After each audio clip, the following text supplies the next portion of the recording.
welcome to America. Where are you from? All right, I'm gonna check your forehead for a fever. Oh, that's hot. Can I kiss your hands?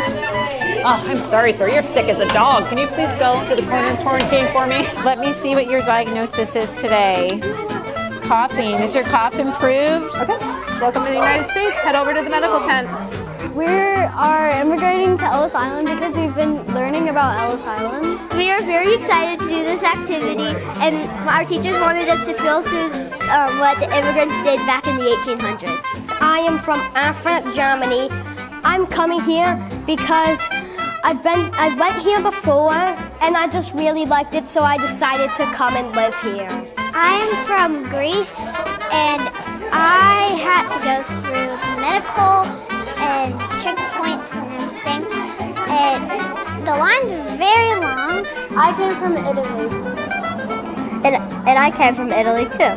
You get to make your own passports and you get to make your suitcases. Bring everything you need and get ready for the trip. You're healthy, you're legal. Congratulations! Welcome to America! Yay, we're free!